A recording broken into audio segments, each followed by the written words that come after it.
¿Qué tal? ¿Cómo les va? Muy buenas tardes. Buenas tardes, aquí estamos con la actualidad legislativa. Principales noticias están en DTV, aquí en el análisis. Hola Laura, buenas tardes. ¿Cómo va ¿Qué eso? tal? Muy bien, gracias. ¿Contento hoy? Sí, siempre. Aparte, Perdón, ¿cuándo no me viste contento? Te veo con una corbata. La corbata azul y... No, azul. ¿Qué azul? Azul el saco. Azul el saco.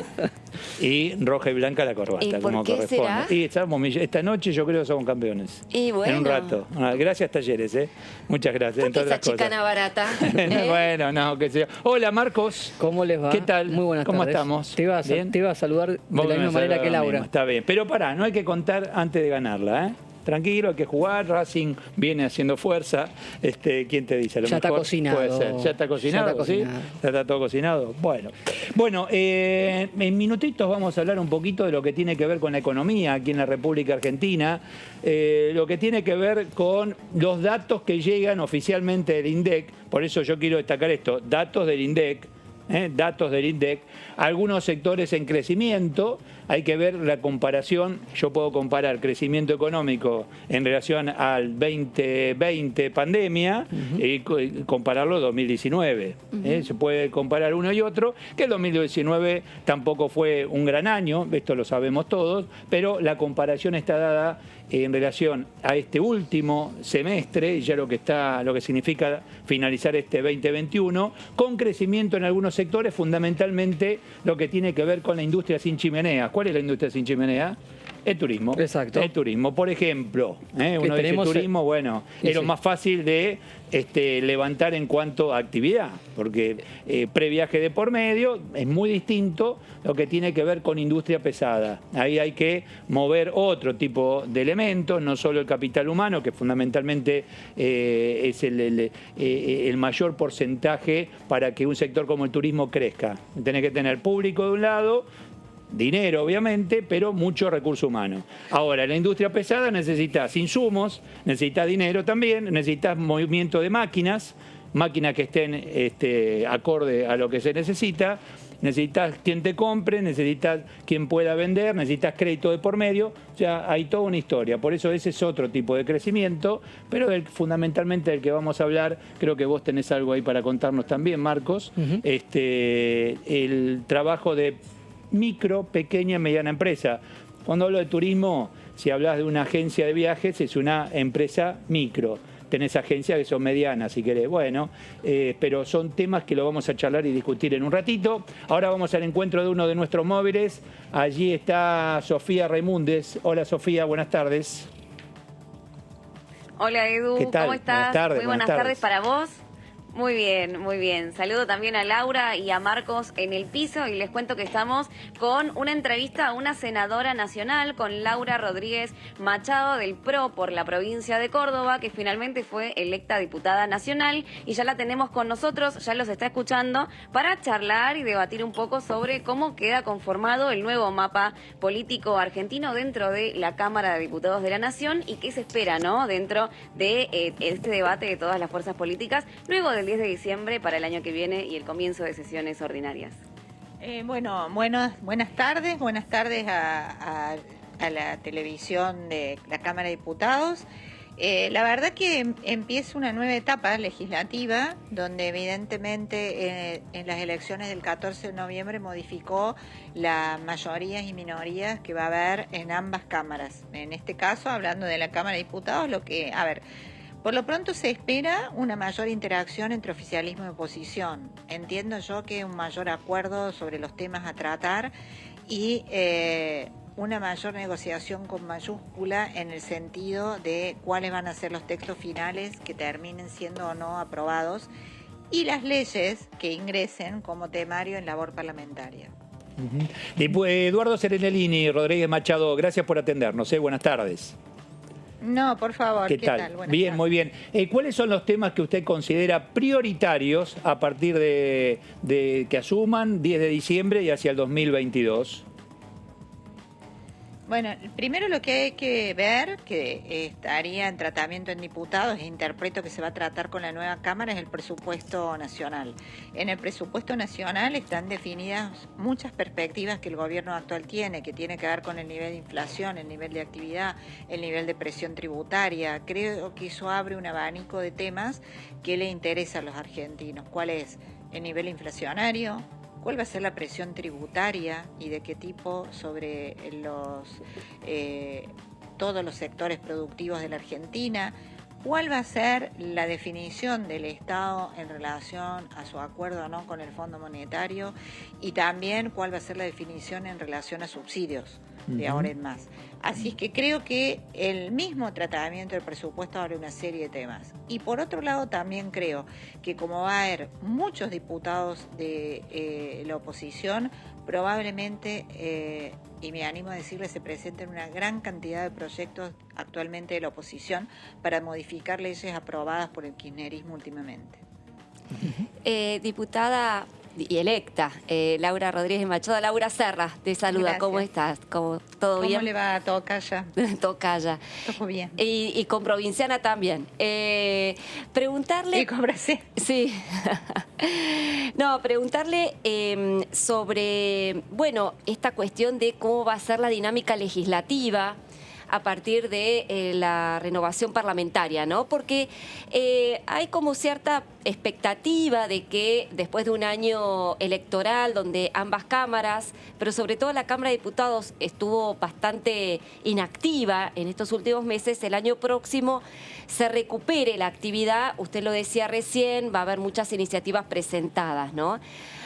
Pero ¿usted cree que puede llegar a haber una reanimación de la actividad parlamentaria, teniendo en cuenta de que hoy hay una paridad prácticamente en número entre el oficialismo y Juntos por el Cambio, donde la grieta todavía sigue presente, donde ninguno de los dos tiene mayoría en el recinto de la Cámara Baja y por lo tanto es necesaria una negociación que por ahora parece todavía como demasiado lejana y no hay visos de posibilidad de acercar posiciones, por lo menos en algunos temas? ¿Usted cree que puede haber, digamos, reactivación o puede haber una mayor labor legislativa a partir del 10 de diciembre? Sí, yo creo que sí, Laura, porque en primer lugar, el diálogo se va a dar de manera natural en cada una de las comisiones. Ajá. Al conformarse las comisiones de manera distinta, en su mayoría y minoría, y donde probablemente el quórum tal vez lo termine dando la oposición, con lo cual a la hora de elegir un temario termine siendo la oposición la impulsora de muchos proyectos. También el quórum estricto que va a haber, es decir, la cantidad de legisladores que pueden estar o no presentes en el recinto y los acuerdos con otros partidos políticos, creo que van a reavivar la posibilidad de que no sea tan monolítico la decisión de temas, de días de reunión, de proyectos aprobados, de tratamiento de leyes. O sea que en ese sentido, cuando yo refiero a negociación, es el trato permanente que hay en una Cámara entre los miembros de una comisión, entre labor parlamentaria y los que terminan siendo los jefes de bloque.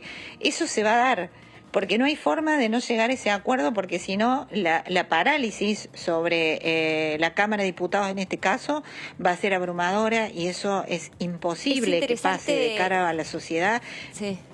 No, el punto que usted marcaba, ¿no? Me parece que la cuestión es esta, que quizás no van a esperar ustedes que venga la iniciativa del oficialismo para arrancar las sesiones o llevar los temas al recinto, sino que puede ser la misma oposición la que tenga esa iniciativa, junto con otros bloques, ¿no? Porque para juntar el quórum.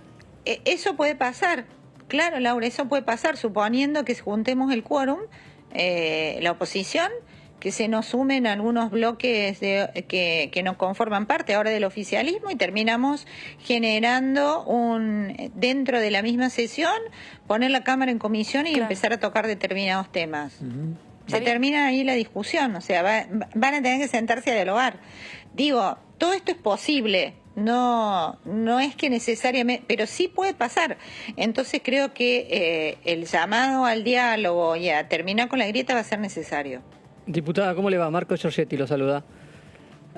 Acaba de... ¿Cómo le va? Bien, acaba de decir usted que se van a presentar muchos proyectos de parte de la oposición para modificar leyes que ha aprobado el kirchnerismo durante los últimos 2 años. ¿A qué leyes hace referencia? ¿Cuáles son esas leyes que cree que la oposición va a ir en busca de modificar? Mira, yo puedo hablar un poco, por supuesto que esto va a pasar a partir del 10 de diciembre y anticiparse de manera tan terminante un poco va en contra de decir de mis colegas cuáles son los de ellos, pero por ejemplo yo como cordobesa tengo en mente algunos proyectos que a nosotros nos han perjudicado, como la ley de biocombustibles, donde nos bajan la cantidad de cupo que podamos poner las empresas que se radican en mi provincia de bioetanol, la ley de manejo del fuego, donde es una ley aportada por Máximo Kirchner que a nuestra provincia le ha sido muy, muy negativa porque impide la modificación de uso del suelo en los lugares incendiados, donde da por sentado que el dueño del campo quemado se lo hizo quemar a propósito para realizar emprendimientos inmobiliarios. Yo te mostraría los lugares donde se ha quemado y te aseguro que no hay forma de generar una construcción en esa zona porque son inhóspitas. Y cambiar el uso del suelo por lo pronto le permitiría hacer otro tipo de cosas. Bueno, te nombro algunas, pero creo que son muchas más. La provincia de Córdoba es bien productiva, bien industrial. Se me ocurre, por ejemplo, que tiene que ver con la industria automotriz, autopartista, etcétera. Se habla, por lo menos datos del INDEC, de crecimiento en esta última etapa del 2021. ¿Usted lo ve reflejado ese crecimiento en su provincia? Bueno, la provincia de Córdoba, por suerte, yo digo que es una provincia que está inmunizada, ¿no?, contra la parálisis económica, porque en general tiene recursos productivos que, si bien es cierto, no generan una excelente calidad de vida como muchos piensan, sí le permite sobrevivir a muchas empresas. Pero depende con lo que uno lo compare. Me da la misma sensación que estamos pasando como pasó cuando terminó el 2001, que el kirchnerismo decía, pasado el 2001, y comparaban con la parálisis que hubo en el 2001 económica. Entonces cualquier crecimiento, obviamente que era bienvenido, pero se mostraba como un logro. Ahora creo que lo mismo está pasando con la pandemia y la cuarentena. Como hubo una parálisis tan fuerte durante casi 1 año y medio, estos índices de crecimiento, claro que son bienvenidos y se nota una recuperación, pero no llegan a ser ni por asomo los límites que puede tener nuestra provincia en producir bienes y servicios. Bueno, quería preguntarle finalmente, diputada electa, ¿cómo va a quedar finalmente conformado el interbloque al cual usted va a pertenecer? Tengo entendido ya que Cristian Ritondo, por de pronto, ya sería la persona que va a liderar el bloque de PRO. Quería saber si eso ya está confirmado y si efectivamente, va a ser él el que va a conducir las riendas de la bancada. Bueno, nosotros, los legisladores electos, todavía no hemos tenido ninguna reunión. Ajá. Ni con el bloque, ni con las autoridades. Mañana yo voy a tener una reunión con Cristian Ritondo, le voy a hacer conocer mi posición. En general, todo apuntaría que él va a continuar sosteniendo la presidencia del bloque del PRO. Pero en relación a reuniones, como ustedes saben, la primera cuestión que ocurre es que nosotros tenemos que jurar, eso va a ocurrir en principio el 6 y después asumir.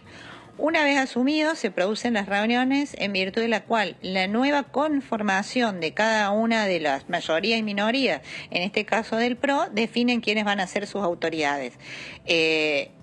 Creería que no va a haber novedad, tanto en el bloque del PRO de diputados cuanto de senadores, pero siempre hay que esperar a la reunión final que ocurre cuando la voluntad de los electos ya ingresados en sus cargos y habiendo jurado y habiendo asumido, definen quiénes van a ser sus autoridades. Y en cuanto al interbloque, el PRO está, usted, le pregunto, como decía usted, que todavía falta, su opinión personal en principio, de acuerdo a cuántas bancas va a tener cada bloque, el PRO, UCR y Coalición Cívica. ¿Usted cree que el PRO esta vez tiene que ir a buscar el lugar de la presidencia del interbloque? Nosotros no vamos a generar un conflicto dentro del interbloque con nuestros colegas de la Unión Cívica Radical o de la Coalición Cívica. Lo que va a ocurrir, entiendo yo, que es lo que ha pasado siempre, que se realiza el habitual poroteo, como dicen, quienes están a favor o no de que continúe la conducción. Seguramente habrá nuevos propuestos para la conducción del interbloque. Esto suele ser habitual cuando se cambia tan fuertemente la composición legislativa de una Cámara, y entre todos, seguramente de común acuerdo, no sé si la última vez se llegó a votar, yo creo que había un acuerdo, ya las mayorías y minorías como que se notan en las reuniones mismas, vamos a definir la presidencia del interbloque y sus autoridades, como así también las autoridades de la Cámara.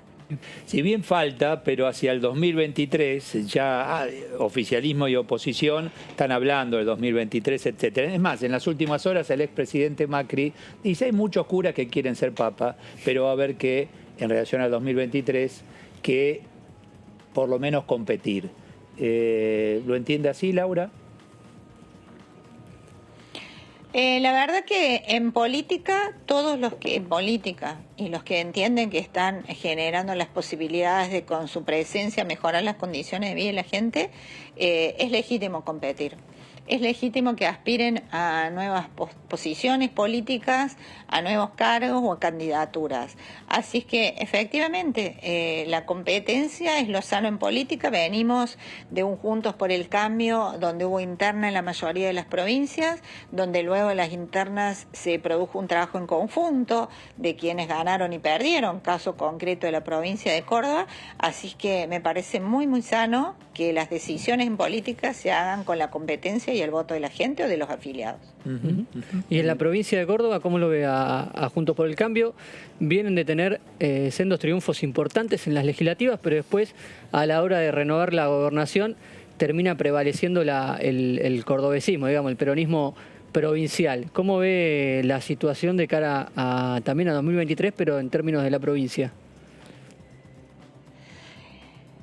El bloque de Juntos por el Cambio, o la lista de Juntos por el Cambio, tiene, a juzgar por la última elección, los votos suficientes para gobernar la provincia de Córdoba.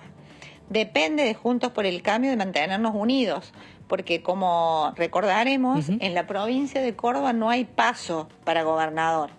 Entonces ha ocurrido muchas veces que dentro del mismo espacio ha habido candidaturas distintas, que como por ejemplo en la última elección a gobernador, que hubo una candidatura de Mario Negri, otra de Ramón Mestre, ambas a gobernador dentro del mismo espacio, y se terminan dividiendo los votos.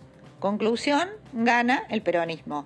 Y en la Municipalidad de Córdoba, una de las más grandes del interior del país, ocurrió lo mismo. Hubo dos listas de candidatos de Juntos por el Cambio frente a una sola, y perdimos la Municipalidad de Córdoba. Quiere decir que está en la inteligencia política de Juntos por el Cambio que si nos mantenemos unidos, probablemente el cordobesismo vote Juntos por el Cambio. ¿Coterránea?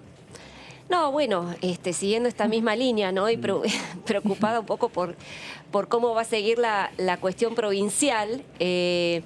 Preguntarle justamente si ya usted cree que puede haber ya nombres propios ahí compitiendo por la gobernación de la provincia de Córdoba por parte de Juntos por el Cambio. Digo esto porque, bueno, están surgiendo, más allá de algunos nombres ya conocidos, otras figuras que también podrían ambicionar el sillón que hoy ocupa Juan Schiaretti. ¿Usted tiene algún nombre así que le parece que está en condiciones de estar en la grilla de largada para la competencia? Imagínese, Laura, que hará una semana, casi 2 semanas que votamos, sí, y en este momento todavía ni siquiera hemos asumido. Entonces, sí, anticipar nombres para la gobernación es como incluso adelantarnos muchísimo a una agenda que primero tiene que ser la legislativa, que en Córdoba esperan que se manifieste de manera de beneficio para los cordobeses, pero no le quepa duda que va a haber muchos nombres. Eso va a pasar, porque gobernar la provincia de Córdoba es casi como gobernar el segundo distrito del país, con perdón de los santafesinos, pero seguramente va a haber muchos candidatos para eso. Mucho se habla de todos los partidos, me refiero. Sí, claro. Entiendo. Se habla del diálogo, del consenso, de sentarse a una mesa, funcionarios y aquellos actores del sector privado, incluso representantes también, no solo de empresas, sino de gremios. ¿Lo ves posible? ¿Ve el marco como para poder avanzar en una reunión, en un encuentro y con acuerdos y consensos? Bueno, el sector privado, que yo sepa en lo que refiere a lo que yo conozco, siempre está dispuesto a conversar con el gobierno. Imagínese que depende de los gobiernos y de las leyes que presentan los gobiernos y de los funcionarios su productividad.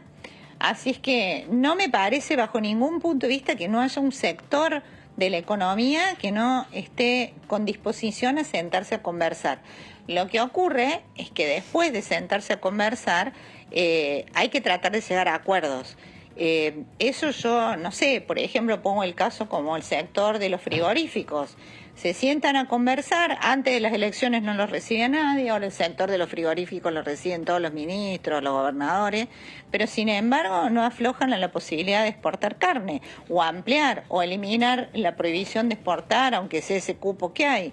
Entonces, si hay una sentada a conversar, deberían por lo menos las partes estar con disposición a modificar las resoluciones para las cuales han llamado al sector privado a conversar. Si no, pareciera que lo llaman a simplemente a Palacio para que adhieran o no a lo que define el gobierno, ¿no? Una conversación es una disposición a modificar las cosas después de esas reuniones. Y la reunión en lo político, dejamos ahora al privado. ¿En los espacios políticos ve posible que se llegue a consensos? Y sí, nosotros siempre decimos que el consenso es la base de un gobierno democrático. Ahora, el consenso se tiene que dar, en primer término, con los actores legislativos. Segundo, puede haber un consenso, diálogo entre los partidos políticos, porque son quienes tienen una representatividad pública, ¿no? De manera tal de darle validez a esos diálogos. Y siempre hay disposición de conversar, siempre. Gracias por su tiempo, Rodríguez Machado, muy amable. Muchas gracias. No, de nada, buenas tardes. Gracias, gracias Sofía. Hasta luego. Muchas gracias. Gracias a ustedes, hasta luego. Hasta luego. Bueno, avanzamos. ¿Vos qué información tenés ahí con los temas económicos? ¿Temas económicos? Bueno, sí. Vamos a... Son datos del INDEC, son datos que se han presentado. Que han salido, en el día de ayer y que han mostrado cierto optimismo en los funcionarios a nivel nacional. En concreto, los datos de septiembre es que la economía volvió a subir en el mes número 9 del año, y eso alcanza que ya van 4 meses de alza, si se toman en cuenta los parámetros de los últimos 4 meses de crecimiento económico. O sea que no es una alza interanual, sino es comparación con... Los últimos 3 meses. Exacto, hablando, porque hubo un pequeño bache en el medio, ¿no? Porque también había... No, pero eso es otro 12 meses. Ahora estamos hablando del último trimestre. Exactamente. Los últimos 4 meses vienen consecutivamente aumentos en la economía, lo que hace a que en el cálculo de los últimos 12 meses, y así ahí está el dato interanual, se proyecta o estamos por encima del 11% de crecimiento interanual, que es lo que sostiene Guzmán en las últimas apariciones públicas, que lo hace pensar que vamos a terminar el año con cercanos al 10%. Es lo que decía recién la senadora, diputada electa, en comparación con el 2020, cuarentena.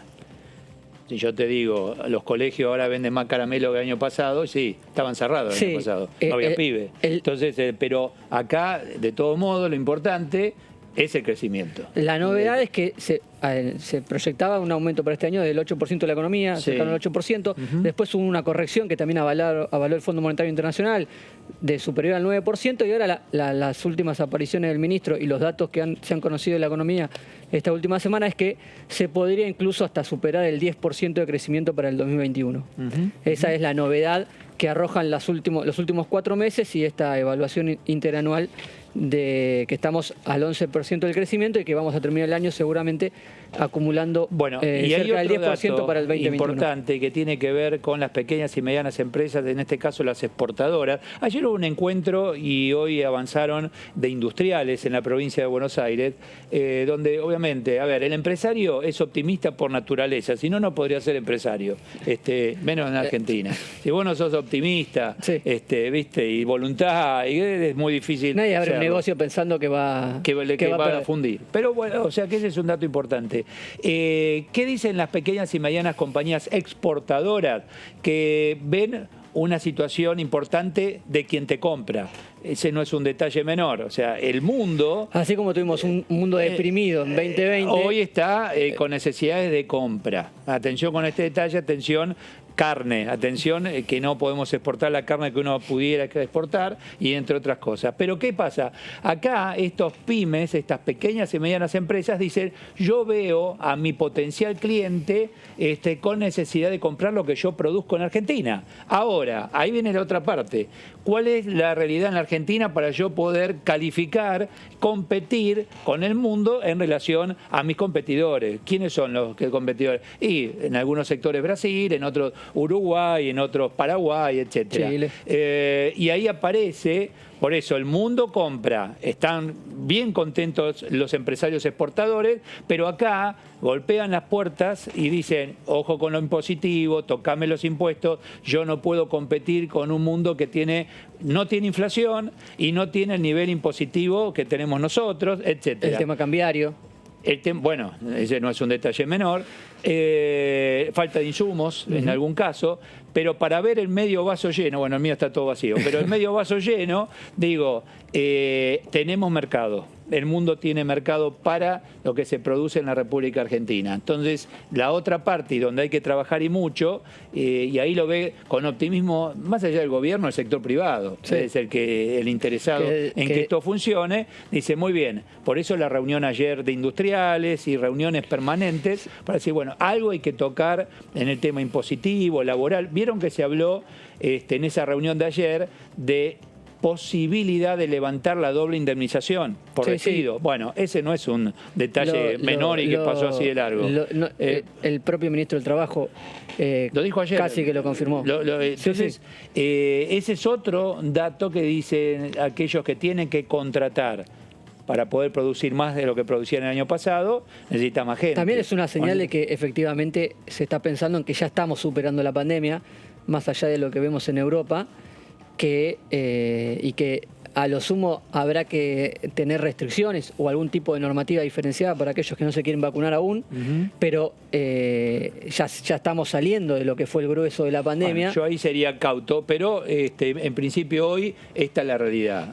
Hoy ya gente vacunada, etcétera, pero hoy lo escuchaba el ministro de Salud de la provincia de Buenos Aires, dice, no descarto obligar a vacunar a todos los empleados de la provincia de Buenos Aires para que puedan trabajar. Claro. Si no están vacunados, no entran a trabajar. Están es un problema, impulsando es un problema que vamos a ver anticipado en Europa, el tema de la obligatoriedad, y vamos a ver qué tipo de causa pero ¿por qué este optimismo? Pero si en el mundo como está, digamos, como vos decís, hay ansiedad por comprar, por volcarse de vuelta al comercio internacional con valores importantes, quiere decir que no estamos viviendo lo mismo que hemos vivido durante el año pasado. Pero fíjate, a esta situación del mundo, siempre después de una guerra, ¿qué pasa, Laura? Hay demanda de producto del mundo, ¿viste? Empieza a consumir. Bueno, terminó la cuarentena en Europa y todo el mundo salió a consumir, gastar, turismo, quieren salir, vos querés salir.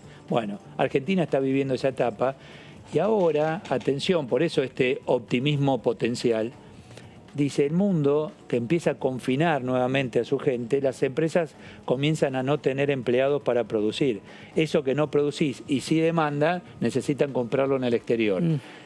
Argentina, sin confinamiento hasta ahora, puede producir lo que no se produce allá y te demandan. Entonces, no quiere nadie. Lo peor que le puede hacer a un industrial, a un comerciante, es que tenga ahí el cliente y él no pueda producir o no pueda vender. Es lo peor que te puede pasar. Claro. Bueno, eso no quieren que le ocurra en relación a este momento y en los tiempos que vienen. Así que el dato interanual, bueno, tomémoslo, en definitiva es crecimiento. Contra nada, pero es crecimiento. Contra el 90, un 12%, un 10 o un 4,5 el último trimestre, ese me gusta más. Bien. El 4,1 del trimestre en relación a este año. Ese me gusta más a mí que compararlo interanual, porque es el crecimiento y la evolución que vamos teniendo mes o trimestres de acá hacia el próximo mes, que ya es fin de año.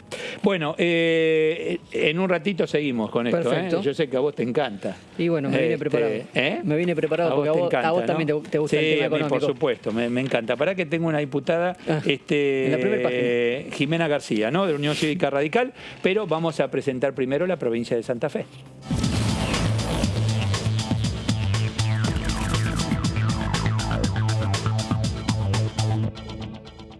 ¿Qué tal, diputada García? ¿Cómo le va? Eduardo Serenellini, buenas tardes. ¿Qué dice? Muy buenas tardes. ¿Qué dice? Bueno, ahí hablábamos recién de crecimiento económico, cautos, pero en definitiva crecimiento. La provincia de Santa Fe también es bien productiva, ¿no? Entre otras cosas, autopartistas, más allá del campo. Sí, así es. La provincia de Santa Fe tiene un sector industrial, en relación también a las energías, y por supuesto el sector agropecuario muy fuerte y muy dinámico. ¿Y notaron un crecimiento, Jimena, este año, mes? No escapa de la situación general del país. De a poco se va reactivando la economía, producto de la caída de este tiempo, de este año y medio, en el cual, todos vivimos las consecuencias de la pandemia y de algunas medidas hiperrestrictivas que posibilitaron el trabajo y que de alguna manera también afectaron contra la dinámica propia del sector privado en relación a las indemnizaciones y a la flexibilización laboral, y también a que la caída productiva, por supuesto, que repercute directamente en la falta de trabajos y por ende en todo el sector privado. No escapamos de esa situación, pero sí se está viviendo una leve y una merma reactivación económica en este tiempo, que tiene que ver también con la situación muy endeble y débil en la cual nos encontramos después de este año y medio. ¿Qué tal, diputada García? Laura Serra la saluda. Para preguntarle la misma pregunta que hacemos a prácticamente todos los diputados de la oposición, sobre esta convocatoria a un diálogo, a un consenso para acordar iniciativas básicas o puntos básicos para superar la crisis económica, sobre todo que vive el país hace tanto tiempo, ¿no? La idea, o por lo menos la intención que esboza el gobierno, es avanzar sobre algunas leyes claves, el acuerdo con el fondo, un proyecto plurianual en materia económica. Digo, ¿usted cree que están las condiciones para avanzar en un acuerdo con el oficialismo, o la grieta aún sigue dividiendo las aguas? Yo creo que la Argentina hoy se encuentra en el fondo del mar. Hemos fracasado producto de malas políticas de año tras año. La pandemia, por supuesto, que ha agudizado problemas estructurales de nuestro país, y se requiere un acuerdo, es necesario un acuerdo para salir adelante. Un acuerdo en el cual nos pongamos primero de acuerdo en cuáles son los problemas fundamentales de la Argentina y las formas para poder salir. No, estoy segura que ustedes están de acuerdo con que haya un acuerdo. La pregunta es si usted cree que están las condiciones hoy planteadas como para que haya ese tipo de acuerdo, o todavía cree que la grieta corroe este clima de confianza que es clave, fundamental para generar un eventual acuerdo. Las condiciones están dadas en tanto quienes ejercen el poder del gobierno nacional, el poder ejecutivo, el presidente, tenga reales predisposición y condiciones para poder acordar. A partir del domingo, después de las elecciones del 14 de noviembre, habían esbozado la necesidad y también la intención de convocar a la oposición para acordar. Días después festejaron un logro, un triunfo que, bueno, un triunfo que no fue real, bajo un país en el cual se manifestó y no acompañó al Frente de Todos. Perdieron la mayoría de las provincias y, sin embargo, lograron construir de ese fracaso un triunfo. Y a la oposición no se la convocó a una mesa de diálogo real. Entonces, para poder lograr un acuerdo necesitamos condiciones genuinas, reales, en donde uno confíe que de esa mesa de trabajo y de negociación va a lograrse ponernos de acuerdo en cuestiones propositivas y que va a ser productiva. Ahora, si después simplemente a partir de declamativa y discursiva hay contradicciones entre lo que se dice un domingo y lo que se dice el lunes, y la verdad que es muy difícil lograr tener confianza. Se necesita. Cuénteme, dentro del espacio, ¿qué pasa con Unión Cívica Radical, el PRO? ¿Cómo están las relaciones? Uno ve de afuera una cosa, díganme ustedes de adentro.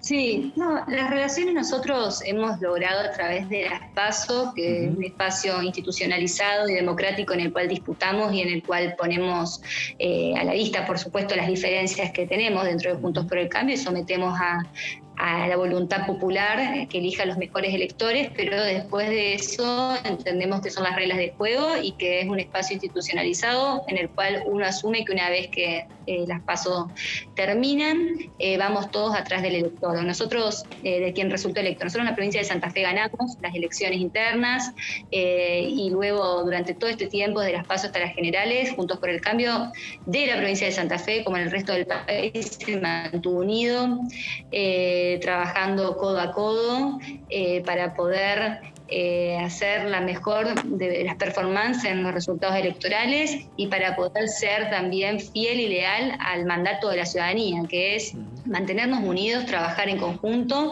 que las diferencias se disputen en términos democráticos y tolerantes, pero después que la oposición, Juntos por el Cambio, trabaje tras un programa de gobierno 2023 y que logremos trabajar en el Congreso Nacional articuladamente, más allá de que, por supuesto, en la UCR, los partidos políticos que conformamos Juntos por el Cambio no somos lo mismo. Estamos la Unión Cívica Radical, a la cual yo pertenezco, el PRO y la Coalición Cívica, tenemos programas de gobierno, programas de gobierno y diferentes y también historias diferentes.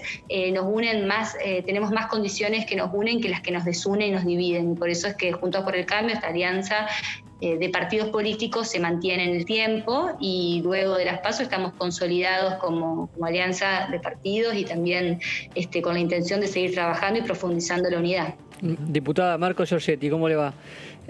Siguiendo esta línea de cómo está la convivencia, ¿cómo está la convivencia interna en el bloque radical y qué va a pasar con la presidencia del bloque? Porque hemos escuchado por primera vez en mucho tiempo a algunos que han planteado la necesidad de cambiar la conducción del bloque en la Cámara de Diputados. Sí, ese es un debate que nos estamos dando internamente para el bloque. Por supuesto que es genuino y es válido que haya diferentes actores, diferentes diputados que quieran ejercer el liderazgo de la presidencia del bloque.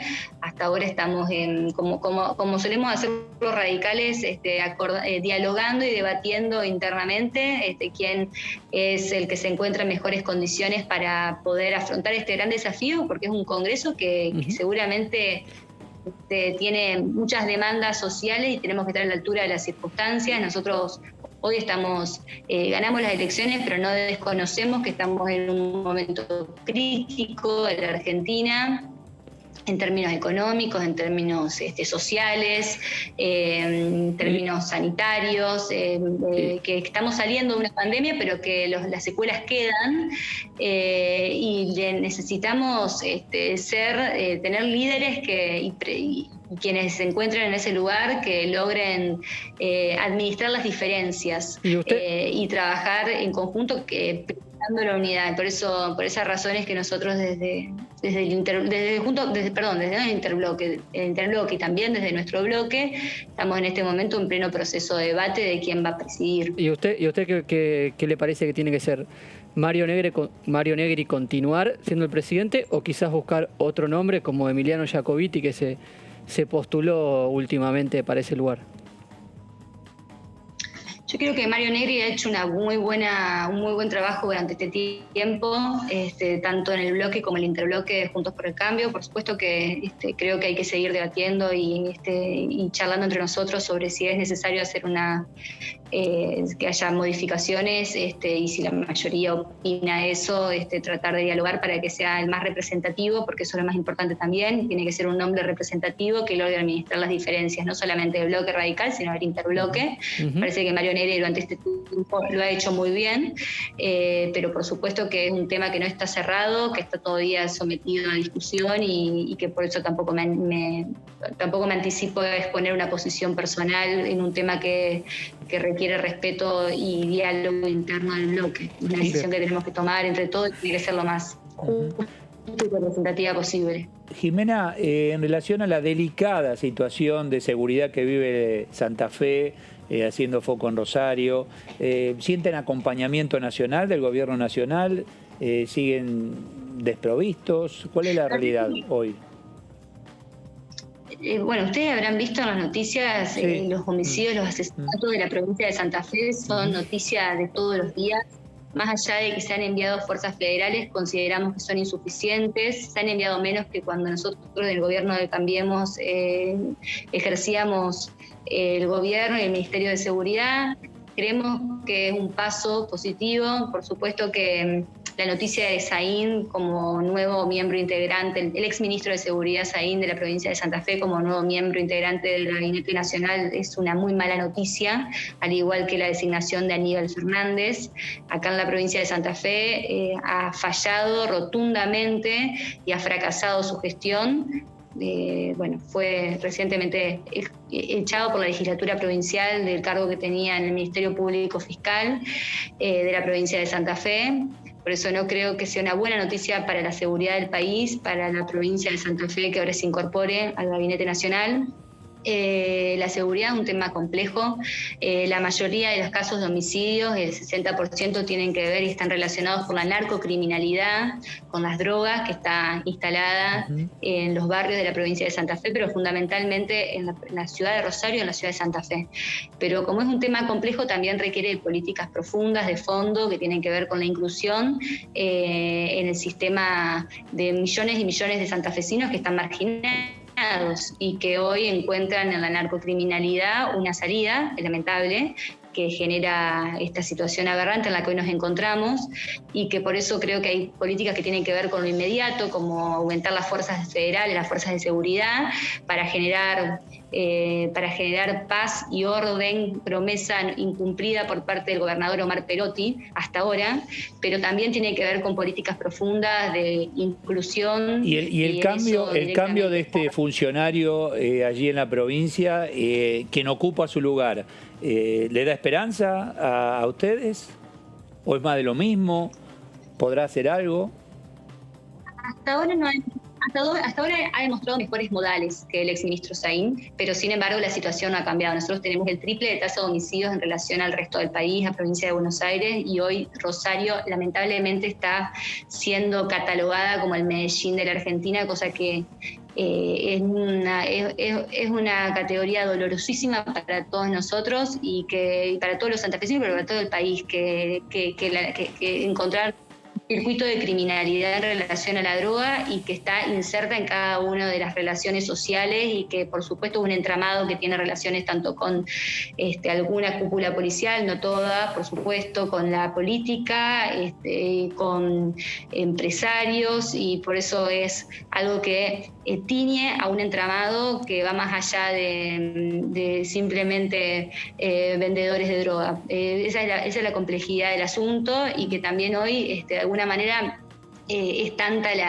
el nivel de fracaso económico en el que nos encontramos, que muchos chicos hoy encuentran en la narcocriminalidad una salida que les amputa su futuro, que les amputa su esperanza de vida, pero que sin embargo están dispuestos a arriesgar hasta su propia vida para encontrar un posible futuro que no es tal. Y esa es la deuda que tenemos nosotros, que tenemos por supuesto los políticos, que tienen los gobiernos, que hoy tienen la responsabilidad de conducir, y que es mostrar que es posible tener otro futuro a partir del trabajo y de la educación.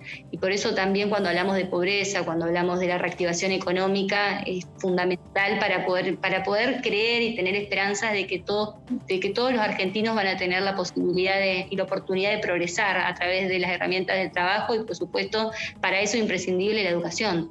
Y eso es lo que en el fondo es el fondo del asunto, la exclusión, la marginalidad, y lleva a la narcocriminalidad, y el síntoma de todo eso es el nivel de inseguridad y los homicidios que vemos todos los días en las noticias. Sí, y uno de ellos, creo que uno de los más resonantes, ocurrió esta semana con una balacera que hubo en un restaurante bastante conocido, tengo entendido, allá en Rosario.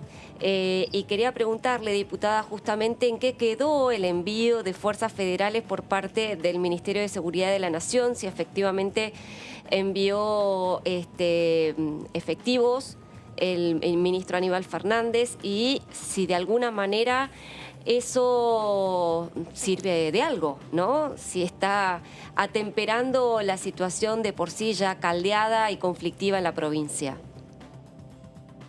Sí, ya fueron enviados, hay efectivos de las fuerzas federales. Cuando lo anunciaron, a los días estuvieron presentes en la provincia. De alguna manera genera alguna sensación de protección y de seguridad, pero sin embargo, como vemos, los homicidios siguen siendo moneda corriente, noticia de todos los días, y seguimos teniendo la tasa de homicidios más altas del país. No ha cambiado la situación, por eso decimos, como medida inmediata, que se aumenten las fuerzas federales, que haya más acompañamiento por parte del gobierno, y como medida inmediata pensar en las formas de inclusión para que esto no sea simplemente tapar parches, tapar agujeros y sentirnos seguros, pero que en realidad no termine siendo un círculo vicioso que nunca termina de resolver el problema de fondo. En realidad el narcotráfico, lamentable y tristemente, y los ejemplos en el mundo, en la región, que va avanzando primero en el privado y también en las instituciones. Prácticamente el extremo terminan gobernando ellos. Exacto. Aún no llegamos a eso, pero sí en realidad ha habido situaciones en la cual directamente no tomaron el control de las instituciones, pero sí demostraciones en donde la violencia y la agresión traspasó cualquier espacio y lugar, balaceras en el medio del Palacio de la Justicia, amenazas contra jueces y fiscales, y al mismo tiempo líderes de bandas narcotraficantes presos que sin embargo siguen teniendo poder desde detrás de las rejas y digitan los homicidios de los cuales nos enteramos todos los días. Es decir, estamos muy cerca, no estamos en ese estado todavía, pero sí muy cerca, y con el peligro de que las instituciones del país sean tomadas y tenidas del control de algunas bandas narcotraficantes que de alguna manera se visten de civiles, pero que detrás del dinero y del poder se encuentran... Imagino algún provinciano allí que diga, bueno, Jimena García, ¿por qué no traslada esto a la Cámara de Diputados a ver si desde allí se puede hacer algo? ¿Imagina usted darle tratamiento como para decir... tratemos de algo tenemos que hacer? Una emergencia para la provincia. Cuénteme. Hemos presentado nosotros proyectos, primero de emergencia de seguridad para la provincia, también pedidos de informes sobre los 3 millones de pesos que envió el gobierno nacional, el gobierno provincial, sobre la unidad de seguridad que anunció el ministro de Seguridad de la Nación en la ciudad de Rosario. Pero bueno, no hemos tenido respuesta durante todo este tiempo. Yo asumí en el 2019 y hemos hecho pedidos de informe diferentes y sin embargo del gobierno nacional no hemos tenido respuesta, ni tampoco por parte de ninguno de los ministros ni del jefe de gabinete cuando acudió a la Cámara de Diputados, que también hicimos las mismas preguntas en el temario, en las preguntas que como diputados nos corresponde hacerle la vez que se presentó en la Cámara de Diputados. Diputada, recién una próxima futura colega suya de Interbloque nos decía que desde su postura va a presentar y cree que por la nueva conformación de la Cámara van a poder avanzar con muchas modificaciones a proyectos de ley que han sancionado el oficialismo durante los últimos 2 años. ¿Coincide con esto? Y si tiene alguna ley que se haya votado en los últimos años que usted considera que hay que modificarla desde la oposición. Sí, por ejemplo, yo creo que sí, creo que la modificación en las fuerzas de representación, más allá de que nosotros no hemos logrado la primera minoría y sí en manos del Frente de Todos, hemos aumentado nuestra representación y achicado la diferencia. Y por eso también, y también los bloques provinciales que no responden al Frente de Todos, me parece que también en esto van a ser parte fundamental del panorama legislativo que se viene. En esto nos obliga a todos y obliga al oficialismo a tener más generosidad y a tener un diálogo más democrático con el resto de las fuerzas que conformamos la Cámara de Diputados y a partir de eso lograr incidir en el temario legislativo. Creo que no es posible que el Congreso funcione como viene funcionando hasta ahora, en donde el temario parlamentario es un temario impuesto por el Frente de Todos y Juntos por el Cambio y el resto de los interbloques no tenemos posibilidad de incidir en ninguna ascendencia sobre los temas. Yo creo que estas nuevas fuerzas, esta nueva representación obliga al Frente de Todos a trabajar y a escuchar a la oposición para poder ser fiel a la representación que la misma sociedad argentina expresó en las urnas y por la cual nosotros nos debemos, que es nuestra representación de origen.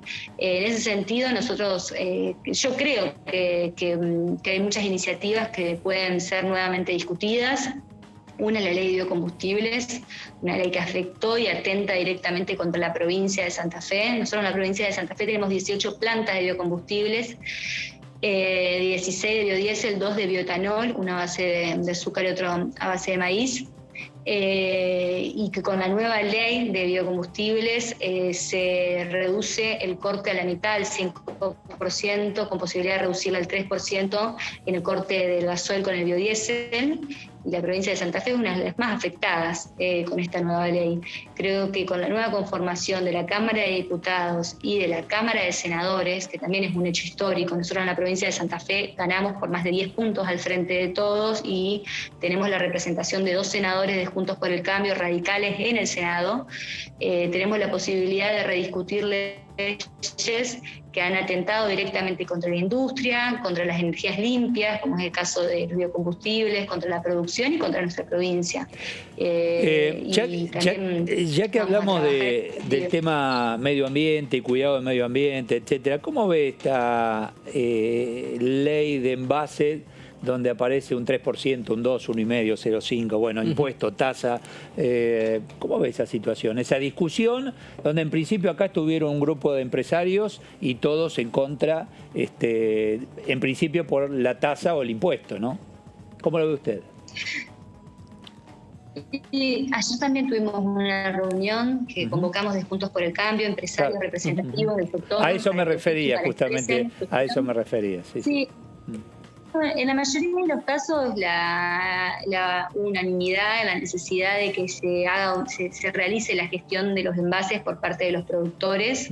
En lo que hay desacuerdo, que es coincidente con mi posición, es en la asignación de una tasa de un 3% para los productores, porque estamos obligando y estamos determinando que la única forma de gestión de los envases es a través del Estado. En el resto del mundo, en diferentes países, la gestión de los envases, el ciclo de vida, que tiene que ver con la economía circular, con que esos envases vuelvan al sistema productivo y que nos hagan cargo quienes los han producido, son sistemas mixtos en donde puede funcionar tanto los sectores privados, las empresas privadas con el Estado, no están encorsetadas y no están determinadas por el Estado. Por eso nosotros lo que creemos es que es necesario ir hacia ese lugar donde las empresas privadas puedan organizarse y donde lo puedan hacer en conjunto también con el Estado, pero no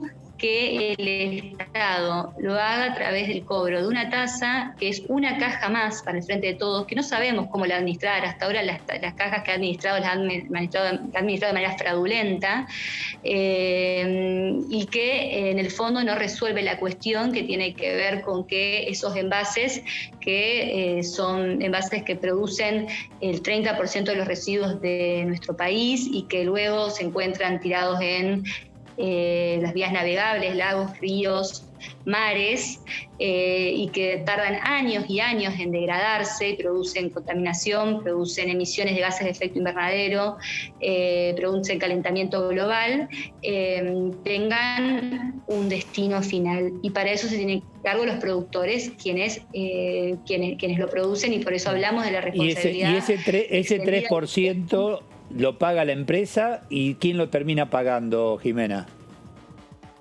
Ese 3% lo paga la empresa, es un 3%, es una tasa. Pero lo va a trasladar al consumidor final, pues lo terminamos pagando por nosotros. Supuesto. Exactamente, entonces lo que nosotros decimos es, las empresas pagan el 3%, terminan trasladando al consumidor final, termina generando inflación. Esa caja no sabemos cómo terminan administrándose y si efectivamente concreta el objetivo de fondo de esta ley, que es que vuelvan al circuito económico los envases y que haya un destino que no sea abajo de una vía navegable generando contaminación, sino que el que lo produce se haga cargo. Entonces no terminamos resolviendo ninguno de los problemas. Lo que decimos es que existen sistemas mixtos y que las empresas privadas puedan organizarse, que se hagan cargo de sus propios productos, pero no imponer una tasa del 3%, más en un país que tenemos un nivel de inflación de más del 50%, más del 40% de pobreza y un sector productivo que está cada vez en franco retroceso. Entonces necesitamos políticas que contribuyan a la dinamización de la economía, contribuyan al desarrollo y no que sean parches que no terminan resolviendo ninguna de todas las cosas y simplemente son lindas banderas que de alguna manera decoran determinados relatos y discursos, pero no resuelven el fondo del asunto. Diputada García, gracias por su tiempo. Muy amable, buenas tardes. Gracias. Hasta luego, un gusto. Hasta luego, muchas gracias. Hacemos una pausa, estamos aquí en el análisis. ¿Viste los horarios? El nombre era Análisis en Diputados TV. Pausa, ya volvemos.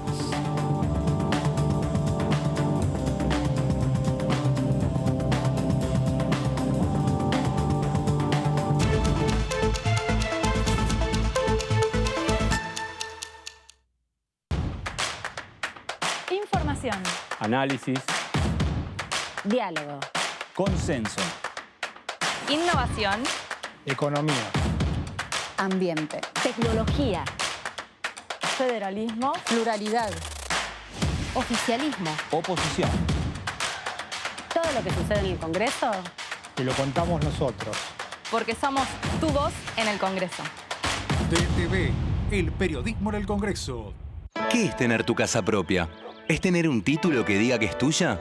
Sí, pero es más que eso. Es saber que vos y tu familia van a tener un lugar al que puedan llamar casa. Y a partir de ese momento, todo cambia. Los mates van a tener un sabor único. Las pastas van a ser más ricas que nunca. Y las noches en familia, más divertidas. Por eso lanzamos Casa Propia, Un plan nacional de vivienda para que cada argentino y argentina pueda tener su casa. Conoce más en argentina.gov.ar/casa propia. Casa propia es construir futuro. Reconstrucción Argentina. Ministerio de Desarrollo Territorial y Hábitat. Argentina Presidencia.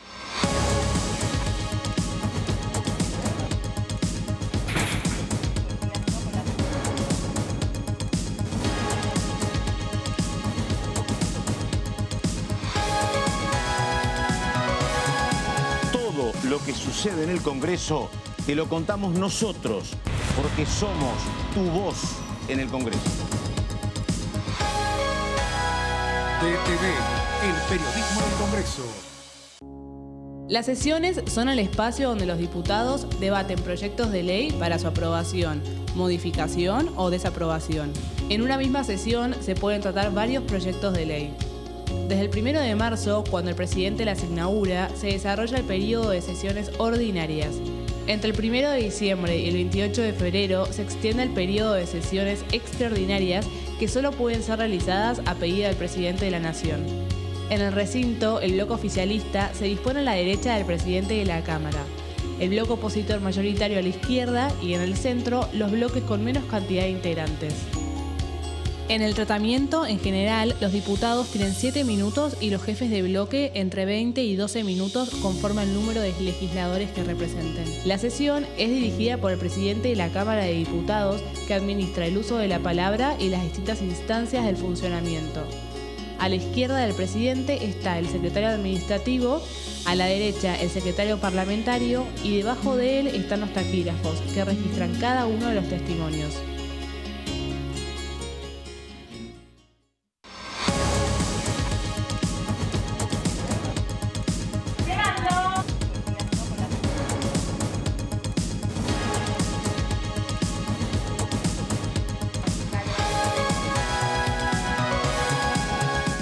Sucede acá, te lo contamos nosotros, porque somos tu voz en el Congreso.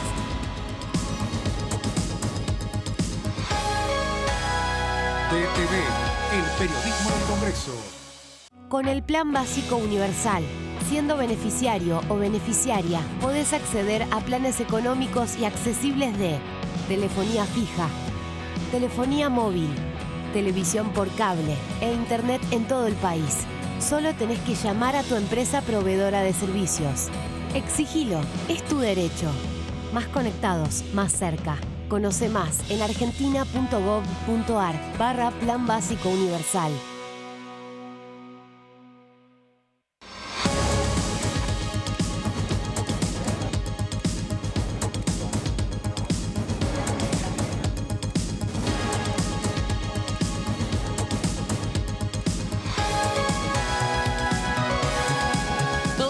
En el Congreso te lo contamos nosotros, porque somos tu voz en el Congreso.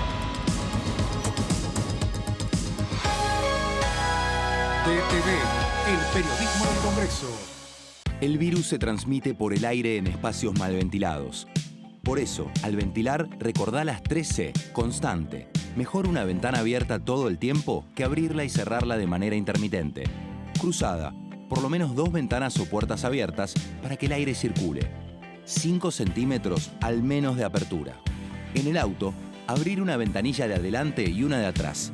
En el transporte público, abrir al menos una ventanilla de adelante y otra de atrás del lado contrario. En un espacio cerrado, dejar abiertas constantemente 2 ventanas para ventilar de manera cruzada. En cualquier lugar, acordate siempre de las 3C.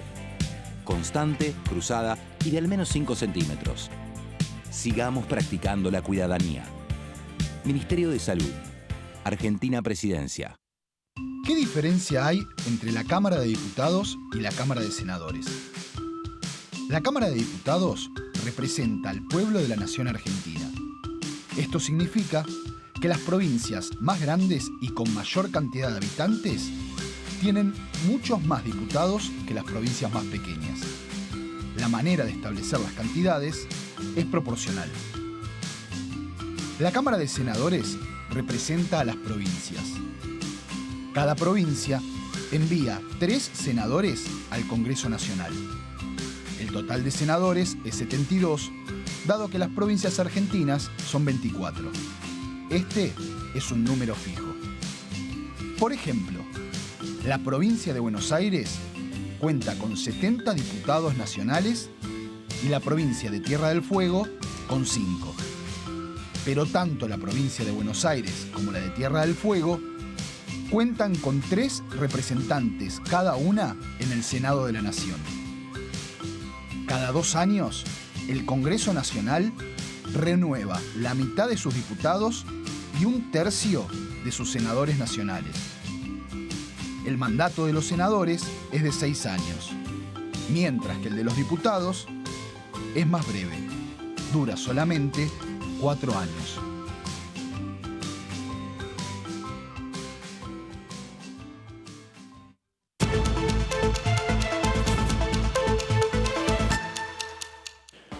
Bueno, señores, y ayer ubican a Confitería El Molino, ¿no? Sí. ¿Lo ubican, no? ¿Lo ubican, Laurita? Bonita, ¿no? Lindo. Y cómo Qué están trabajando para que está. eso quede, la verdad que va a ser un museo para ir a tomar un café ahí. Preciosa, ¿no? La Sí. verdad es que uno cuando pasa por la vereda y ver cómo la están restaurando, cómo el Congreso de la Nación se hizo cargo de esta labor impresionante, y qué bonita que está Quien quedando. está encargado de la restauración, el otro día con un móvil allí nos mostraba que en fotos que va acercando la gente vieron que en la cúpula había leones alados.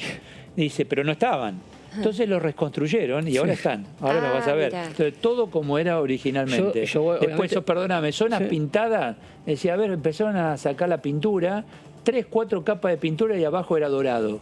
Entonces, para lograr el dorado, ¿viste? Tuvieron que... No, un trabajo... Un laburo ciclópeo. Yo no conozco el Congreso, no conocía hasta que empezó la restauración el Congreso con el molino como está ahora, y lo que él realza también al Palacio del Congreso, que esté el molino. Claro. Sin las vallas. Y la historia de esa familia que estaban cerca, y vienen, bueno, toda la historia del molino, etcétera, ¿no? Bueno, mire lo que ocurría ayer, porque entre otras cosas se habló de la ley de alquileres. A ver. El Congreso sancionó, no con mala fe, sino buscando una solución a un problema, una ley que fracasó, la ley de alquileres, que pretendía asegurar a inquilinos y propietarios y terminó disminuyendo la oferta, retrayendo la posibilidad de desarrollar el negocio y además generando incertidumbre y dificultades para el inquilino. Tenemos también que discutir una nueva ley de alquileres que le dé certeza al propietario y garantías y tranquilidad al inquilino para que el sector pueda desarrollar libremente ese emprender noble que tienen a lo largo y a lo ancho del país. Bueno, contame un poquito, Laura, de qué se trata. Bueno, ayer Sergio Massa sorprendió un poco con estas declaraciones por cuanto esta ley de alquileres o la derogación de la ley de alquileres o la modificación de esta norma era un caballito de batalla de la campaña electoral de Juntos por el Cambio. Sí. Y aquí viene una primera contradicción por cuanto esta norma fue impulsada durante el gobierno de Mauricio Macri y se aprobó en la Cámara de Diputados en las postrimerías de la gestión de Mauricio Macri.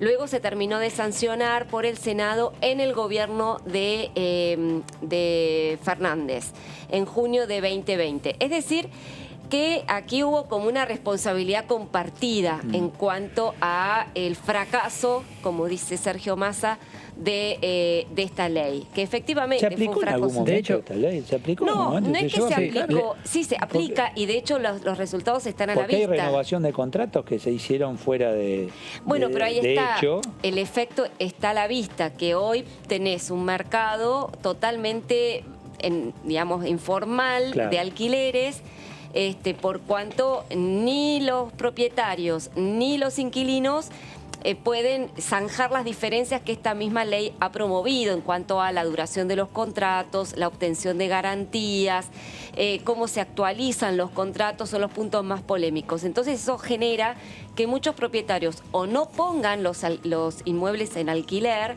o quienes lo hagan, porque están forzados a hacerlo, lo hagan de una manera paralela a lo formal. Entonces, en definitiva, la ley no tuvo los efectos deseados y la intención, tanto ahora del oficialismo como de la oposición, es resolver este problema. ¿Cómo se resolvería? Bueno, lo que surgió en las últimas horas fue una reunión entre Sergio Massa, el presidente Alberto Fernández, Máximo Kirchner, el ministro de Vivienda, Jorge Ferraresi.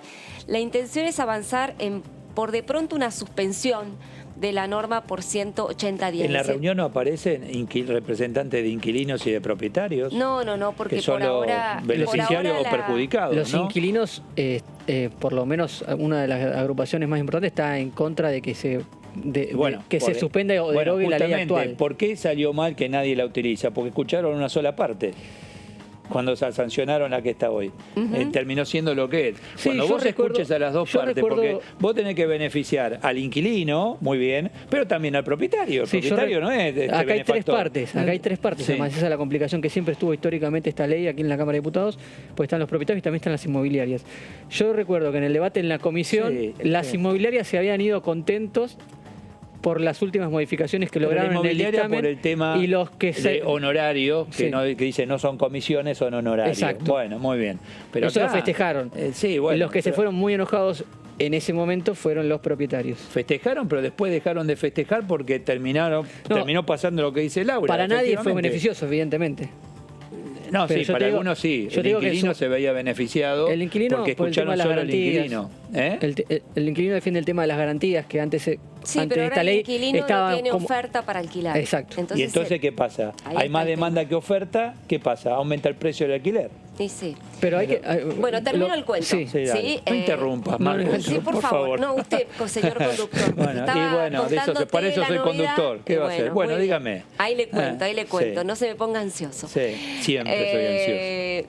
La cuestión es que justamente se está discutiendo, se está analizando la suspensión por 180 días que se viabilizaría, todavía no se sabe bien de qué manera, si es por vía de una ley o por vía de un decreto del Poder Ejecutivo.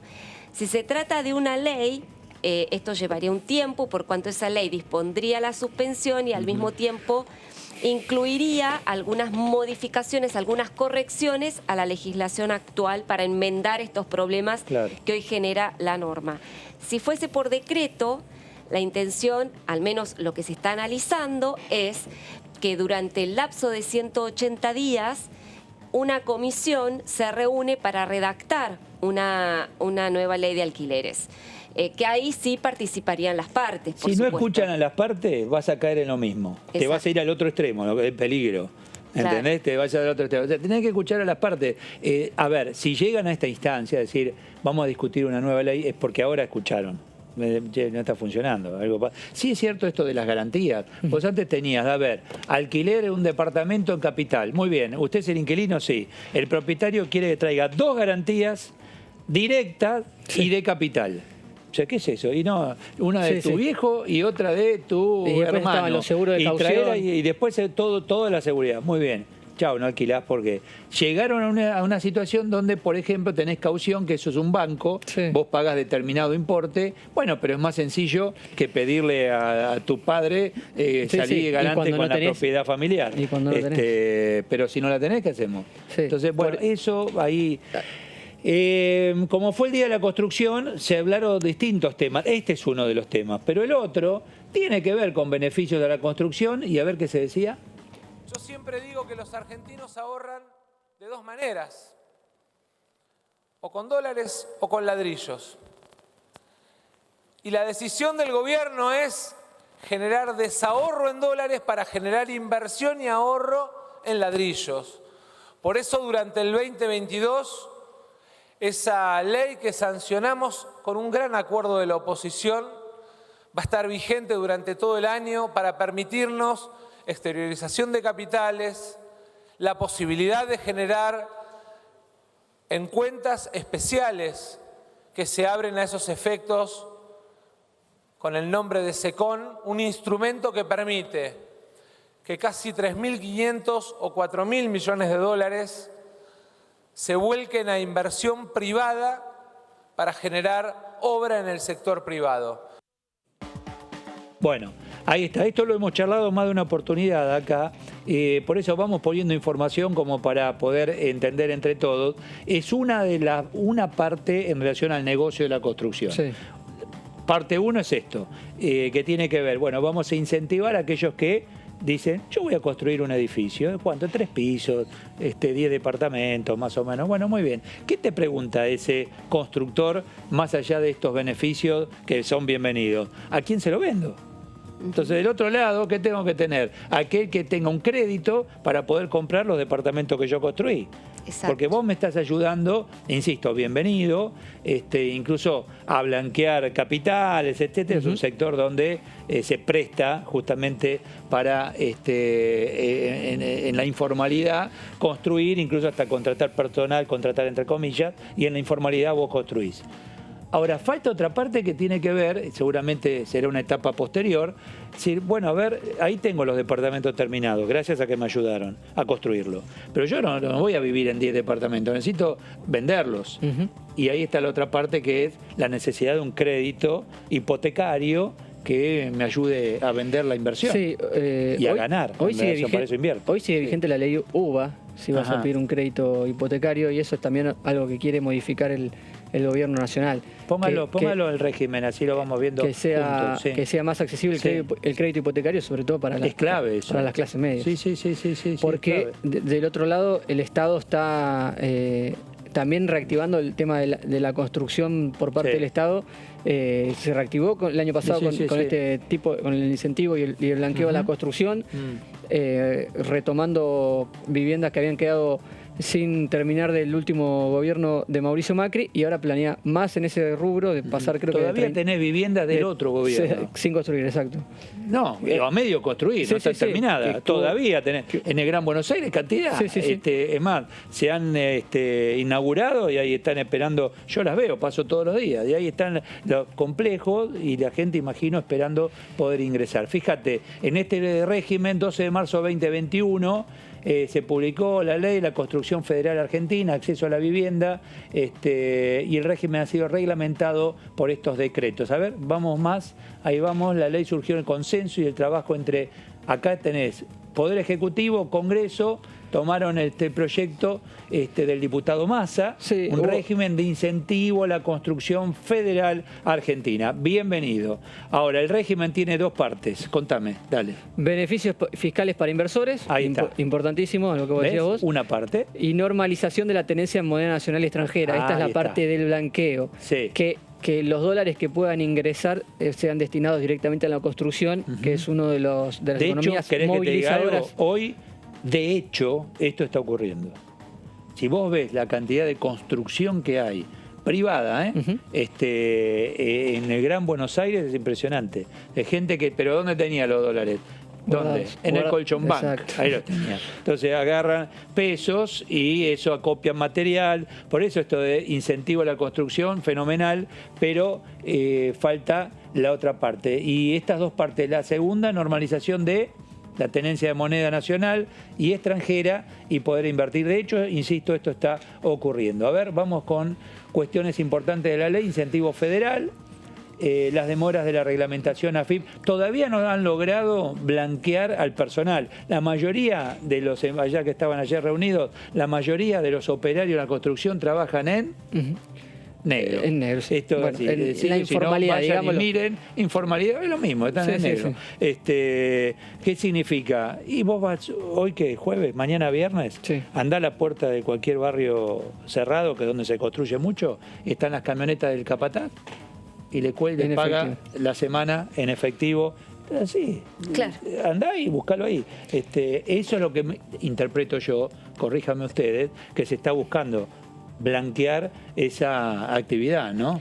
Y es muy importante porque otro de los puntos a resolver es el gran porcentaje de empleo informal que hoy tiene la Argentina, el que no tributa. Ojo, la construcción, la gran ventaja de la construcción, no les voy a decir ninguna novedad, es que maneja tantos gremios y tiene tanto personal ocupado. Ahí tenés, no es solo el que empieza a hacer los cimientos, paredes, cemento, losa, techista, electricista, plomero, después viene el yesero, después aparece el revestimiento, después aparece el que trae la tierra y hace el parque. Bueno, tenés, pero cantidad. Bueno, toda esa gente es trabajo directo, contratado, y otros que son cuentapropistas y que llevan adelante. Y te digo que eso, honestamente, ¿qué haces? Como vale tan poco el peso en Argentina, nada, es decir, me queman las manos o en el bolsillo, algo tengo que hacer. Y algunos, con poder de ahorro, van y construyen algo. ¿Sí? O invierten en criptomonedas también. O invierten en criptomonedas, y eso lo menos es recomendable para el que se quiere proteger. Para un país es tremendo porque no va a producción ni nada. Exactamente. Y la inflación genera eso. La inflación genera que la gente se proteja lo poco o mucho que tenga en moneda fuerte como el dólar. Hasta en guaraníes se están protegiendo acá, ¿sabías, no? En el norte, ¿en sí, serio? Escuché eso. ¿Escuchaste? Sí. En guaraníes. O vos si te protegés en bienes durables, es decir, ¿qué hago? Y bueno, compra esto, compra aquello, y de esa manera ahí estamos. Bueno, y entonces... En cuanto al crédito, las palabras del ministro de Hábitat y Vivienda, se está estudiando, la iniciativa podría ser una fórmula que incluya el tema de los salarios en la actualización de los montos en los créditos, para que no suceda lo de los UBA, que con la inflación se fue muy por encima de lo que se fueron actualizando los salarios. Mirá, Marcos, lamento vas a hacer con la inflación que tenés, 50% de inflación, eso. ¿Quién te va a dar crédito? Pensémoslo. Subsidiando alguna tasa, qué sé yo. Obviamente, pero es imposible. Eso va de la mano de la idea o de la proyección del gobierno de que la inflación vaya ganando y que los salarios en ese juego le ganen en todos los años a la inflación. Hoy también tenés algunos salarios que le están ganando la inflación, pero ¿sabés cuál es el problema? No es ni el salario ni la inflación. Ni el salario ni aquel que te está dando un aumento de crédito, de salario, etcétera. El problema es la inflación. Se deprecia la moneda, ¿sí o no? Sí. Yo te doy pesos. Toma, te regalo 100.000 pesos. ¿Qué haces vos? La verdad. Toma los 100.000 pesos. Que lo tenés que ahorrar. ¿Qué haces? No, ahorralo. ¿Qué haces con los 100.000 pesos? En pesos, hay que buscar, ¿Te compras en qué comprar, bueno, en algo. Entonces ahí está, ¿entendés? No. Esa es la realidad simple, llana, para que pero podamos entender todo. En las proyecciones que hace el gobierno y en las iniciativas, tiene que tener al menos la idea de que lo va a ir resolviendo, si no, no podrían ni gobernar, digamos. Bueno, eso ¿sabe dónde lo vamos a ver? En el presupuesto 2022, que es lo que te está pidiendo, nosotros estamos pidiendo acá adentro, es lo que te pide el fondo, ni más ni menos que eso. Previsibilidad, dígame, usted no pague hoy, ¿cuánto me quiere pagar? ¿Dentro de 2 años? Ok, ¿cómo va a llegar a 2 años? ¿Qué vamos a hacer? Y ahí aparece este proyecto plurianual, que dice que en parte es esto, ¿no, Laura? El cómo. Bueno, hay que esperarlo, a ver qué nos van a contar, ¿no? Y supuestamente Martín Guzmán ha dicho que entraría en la primera semana de diciembre del mes próximo, con lo cual estamos en las puertas de esa presentación. ¿Y qué iría primero, el plurianual o el presupuesto? No, estaría incluido el presupuesto 2022 dentro de este plurianual. Sí, lindo nombre, suena lindo. No, habitualmente los presupuestos y sobre todo lo que tiene que ver con obra pública y todo lo demás son plurianuales. Y en las estimaciones también. Las estimaciones también, con lo cual me parece que es más un nombre rimbombante para lo que sigue siendo un presupuesto liso y llano, ¿no? Con metas fiscales tanto de inflación como de tipo de cambio, de déficit y demás, ahora, que ya es plurianual. Ayer me enteré yo, por un descuido mío, ¿viste el tema tarifas? El tema subsidio. Presentaron acá el presupuesto y a los pocos días prorrogaron el congelamiento de tarifas hasta abril del año que viene. Sí. ¿Sabías eso? Está prorrogado, o sea que no en el presupuesto que está... Ya lo sacaron porque prorrogaron la... ¿Está bien eso? A su vez el ministro... Es así, porque era un tema medular. Es decir, bueno, a ver, ¿van a tocar tarifas? A su vez... Y no, pues si la tocabas, ¿qué pasaba? Subía, aumenta más la inflación. Sí, su vez ya hay versiones periodísticas y también la confirmación del ministro Guzmán en la última entrevista extensa que dio en una radio el viernes pasado, que ya tienen diagramada la segmentación y que ya está hecho ese trabajo de segmentación y que podría comenzar a regir el año que viene. Obviamente eso tiene que pasar también dentro del presupuesto. También dijo, aquí en la Cámara. también dijo más impuestos a los ricos para menos a los pobres. También dijo eso, ¿no? Que los ricos ganen menos y los pobres ganen más. Eso fue de hoy, me parece, ¿no? Yo creo, ayer. Creo que lo decía más por el tema de lo que se discutió en el G20 que por un nuevo impuesto a la riqueza o algo, por el estilo. Eso está descartado. Eso olvidar. Pero van hacia eso. A ver, creo que el mundo va hacia eso. ¿Qué? El G20. Pero el mundo está en una situación distinta a la nuestra. Bueno. A mí eso hacéselo a un país donde tenga el 3% anual de inflación. No, a nosotros tenemos el 50%. ¿Entendés? Ponen al mundo de ejemplo cuando les conviene y cuando no lo tocan. Vos tenés 50%, Marcos. Sí, está bien. ¿Y cuántos impuestos pagás vos? ¿Tenés idea cuánto pagamos? No, porque bueno, preguntale a un tipo que tenga una fabriquita, cualquiera, no vaya a Ratazzi, que ya no está más. Pero andá y preguntale, a ver cuántos impuestos paga. Y decirle que ahora vamos, vos sos rico. Acá hoy, aparte quiero saber quién es rico, porque vos con $5.000 hoy sos millonaria en pesos, ¿sabías? Sí, claro. Bueno, entonces hay que ver ahora quién es rico, clase media y pobre e indigente. Sí, cuidado con eso, se estigmatiza demasiado al, entre comillas, rico o al empresario, que es, en definitiva, el que provee empleo, ¿no? Entonces, hay que tener mucho cuidado con estas estigmatizaciones y da la impresión, lo escuchaba hoy un economista y me pareció una frase muy atinada, esto de que en lugar de lo que dice Guzmán, lo que habría que hacer es que los pobres sean un poco más ricos, ¿no? O sea, hacer una economía como para que los pobres puedan crecer en su nivel de vida y que los ricos sigan teniendo ese estándar para seguir proveyendo de trabajo, de empleo. Sentido común es eso. Digamos, me paro simple, así es. Tratar de que los ricos no sean más pobres. Sí, me paro en la otra vereda, si ustedes me atacan a mí, tenemos debate. No es cuestión de atacar a nadie, ¿no? ¿Por qué atacar? No da la sensación de que no estamos hablando de ricos, que algo que existió toda la vida, sino de muy ricos que se han concentrado muchísimo. No solamente, no sé si la Argentina es un país con muchos muy ricos, pero el mundo así, hoy hay personajes que ostentan una capacidad que no se vio nunca, que están particularmente haciendo expediciones por el espacio, mientras hay una desigualdad muy grande. Estamos hablando, me parece que el mundo está discutiendo pero es eso. un tipo que está bien, Musk lo decís vos, por sí, está bien. No, hay varios, el de Amazon también. Pero bueno, está bien. ¿Y esta es mala palabra porque le va bien? ¿Sabés la cantidad de puestos de trabajo que genera esa gente? No, está perfecto. Bueno, eso hay que ver. Pero bueno. Acá tenés, si querés, ejemplos locales de Cantegalperín, si querés, la cantidad de cientos de puestos de trabajo que genera y el efecto multiplicador. A ver, vamos a ver, muy bien, no lo querés. Ahora vos sabés que gracias a lo que ellos generan, por ejemplo, el tipo que dice, che, voy a fabricar estuches para celulares. ¿Y qué hago? Y lo voy a vender. ¿Y cómo lo vas a vender? Y tenés toda su genialidad para vos poder vender por Mercado Libre el estuche de celulares. Estás ayudando indirectamente ¿a quién? A ese emprendedor que va... Esto hay que pensar. A mí eso me parece maravilloso. Yo vi la cuestión multiplicador lo que está haciendo. Ahora, viste... ¿Qué querés que te diga? Es así, es el populismo, clientelismo que te termina llevando a esto. Pero bueno, no sé yo, hay gente que... Son posturas. Yo voy más a la cuestión moral del tipo que tiene...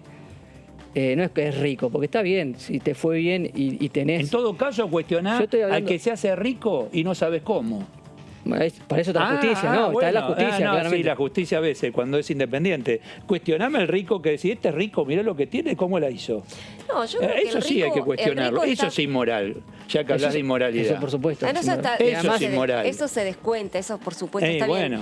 Pero yendo un poco al argumento de Marcos, da la impresión de que hablas de un rico que, digamos, y otra cosa para decir sobre esta cuestión, es que los ricos tienen que pagar los impuestos que corresponden. Y de los ricos que vos estás hablando a nivel en Estados Unidos y demás, pagan fortunas, millones por año en lo que tiene que ver con lo que nosotros tenemos como impuesto a las ganancias o bienes personales. O sea, a lo que voy, ganan pero tributan y mucho. Entonces, guarda con esas comparaciones porque... Y en Argentina, ¿por qué crees que cayó la clase media pobre? Vos tenés que, ¿no? Se aumentó la pobreza es porque es clase media que pasó a pobre, no es el indigente que subió a pobre por eso es más pobre. ¿Y por qué esta clase media? Porque aunque te parezca mentira, se estigmatizó a una clase media que tiene, no mucho, a lo mejor tiene una casa y un departamentito y un auto o 2 autos, ya ese tiene más que vos que no tenés nada. Entonces a este fácate. Y ahí es donde te nivelan para abajo. Bueno. Esa es la cuestión. Me está llamando el móvil. A ver, Sofía, te escuchamos. Interesante el tema, ¿eh? Bien, Marcos. A ver. Hola, Edu. Sofía, hola, sí, te escuchamos.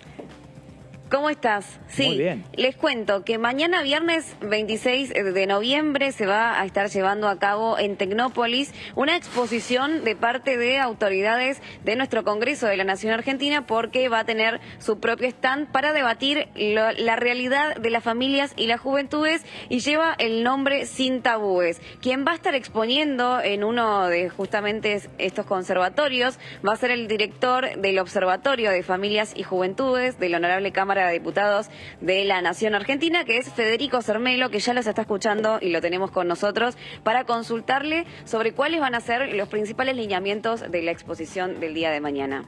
Bueno, buenas tardes, muchas gracias. Y mañana efectivamente vamos a estar en esta charla de familias y juventudes sin tabúes.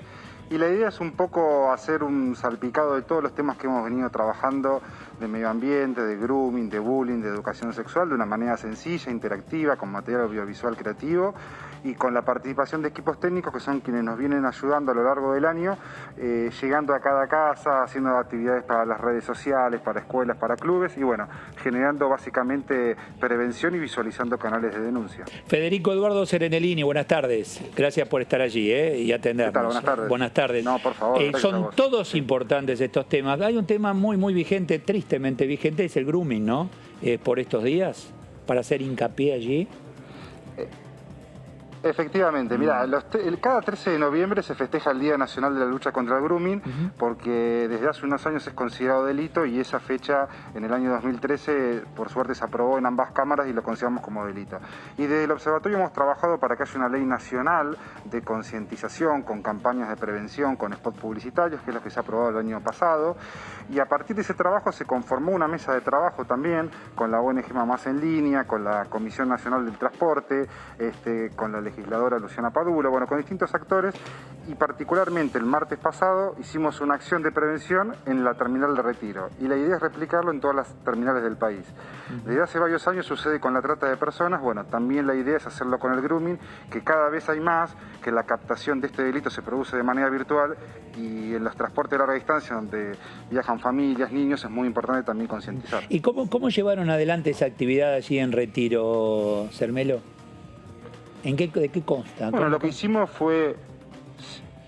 que hicimos básicamente fue a través de las oficinas que tienen la CNRT en la terminal de Retiro y que también tienen todo el país, es generar flyer y folletería que se pega en cada una de las oficinas, y también videos, spot que se van a grabar y se visualizan tanto en las pantallas de la terminal como cuando los pasajeros suben a los micros de larga distancia. Entonces la idea es que la concientización la tenga quien está esperando el micro y también quien suba, ¿no? Claro, muy bien.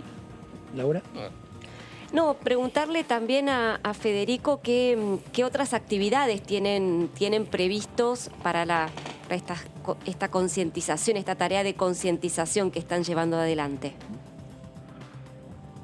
Bueno, un poco lo que intentamos hacer es que la concientización llegue a distintos ámbitos. Entonces, realizamos charlas de prevención en escuelas, en clubes, hacemos estas acciones de intervención en la terminal, porque como te decía antes, son espacios que transitan familias, niños, niñas, adolescentes. Hacemos también actividades dentro de la Cámara, porque nos parece muy importante que se sensibilice y se siga promoviendo la realización de actividades, de proyectos, digamos, de poner información a disposición de los legisladores. Entonces, intentamos hacer, una interacción tanto en lo que pasa en la Cámara de Diputados, pero también hacer actividades de extensión en escuelas, en clubes, en espacios culturales, porque de alguna manera ahí es donde están las familias, están los niños, las niñas, y donde de alguna manera, la información tiene que llegar de manera clara y mano a mano, ¿no? Hacemos charlas, intervenciones, resolvemos preguntas, consultas. Los que no sabemos, ponemos algún canal de denuncia, de asesoramiento, y si no, los ayudamos en lo que necesiten. Federico, ¿cómo te va? Marco Giorgetti te saluda. Si tuvieras que definir qué fue lo que deja la pandemia para este sector, que es el observatorio que vos representás de familias y juventudes, ¿cuáles son los problemas que nos deja la pandemia para este sector? Bueno, uno realmente es la visualización de que la virtualidad tiene sus riesgos, ¿no? Y siempre decimos lo mismo, pero hay que inculcar en la escuela y en casa hablar de los riesgos de la virtualidad. Siempre nos enseñan que hay riesgos al salir a la calle, no hablar con desconocidos, tener ciertos cuidados, pero no nos enseñan que además de los beneficios que tienen las nuevas tecnologías, también tienen sus riesgos.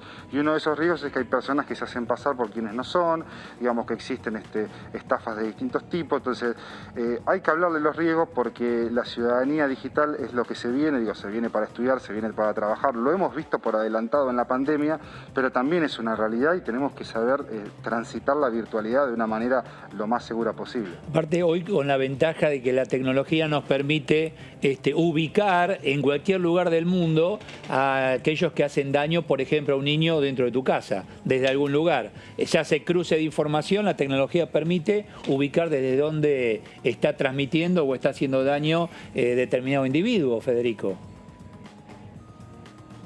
Totalmente. Si bien falta todavía, y una de las problemáticas que más preocupa tanto a la ONG Mamás en Línea, al Instituto de Políticas Públicas contra el Grooming, que es con quienes trabajamos, es que todavía el Poder Judicial, las fiscalías necesitan más tecnología para poder detectar IPs, para poder avanzar en las investigaciones de los delitos cibernéticos, y también ahí falta todavía la realización de convenios de política internacional que permitan claramente, transferir, incorporar tecnología y también aprender, de las investigaciones de los delitos cibernéticos, que por supuesto que son muy complejas y que ese obviamente es otro paso, ¿no? Que involucra a la justicia, involucra a la seguridad y que nosotros lo entendemos perfectamente y que por supuesto de nuestra área lo que más hacemos hincapié es en la prevención, ¿no? O sea que todavía hay algún vacío legal en relación a estos temas. El derecho todavía tiene que, no sé si va a adelantarse, no creo, pero va detrás o en forma simultánea a los inconvenientes.